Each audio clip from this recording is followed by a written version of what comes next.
This is the letter written by Zimbabwean President Emmerson Mnangagwa to the country's Attorney General, Virginia Mabiza, directing her to facilitate the theft of the Post Office Savings Bank, POSB. Sanabina mashoko akuda panapa chitobva achinzi aiwa iyi ndo imwe nyaya yedzakasungirwa vakomana Blessed Mhlanga. Yes, pana ungati naodzana geza but kuonekwa kunzi aiwa vakomana vakatambira kune dzimwe nyaya dzakaonekwa kunzi aiwa dzakaexpose imwe corruption iri kuitika kumusoro. That's why panguva ino vanhu vari kuona sekunge bheu rake richaramba richingoextend. Vasanda mashoko amunanyogwa panapa. Remember subscribe or like or on the bell. Kwane tsamba dzinopostwa naupo chinono inzi wamoziva vanozviti mutapuwe nawo abudanyura achiti the letter was produced by political activist Julius Mawarire during an interview with the jailed journalist and political prisoner Blessed Mhlanga, which led to Mhlanga's arrest.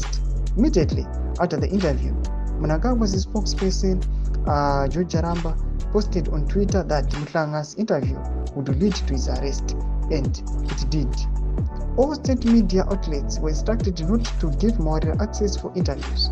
Judicial officers were also instructed to do whatever was possible to ensure that Mhlanga did not get bail. Mhlanga didn't commit any crime. He was arrested for simply doing his job as a journalist.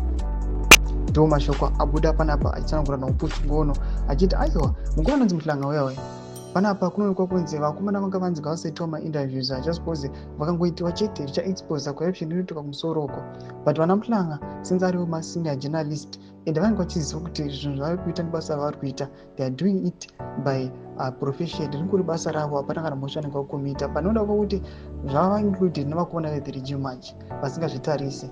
Zvino zvakuya zvinongwa zvinzi aiwa mukomana akabva azongoarrestewa after aiwa mutauri wemutungamiri wenyika una George Jaramba vataura achiti aiwa zviri kulead to his arrest, and now bheu rake roramba chingoprolongiwa.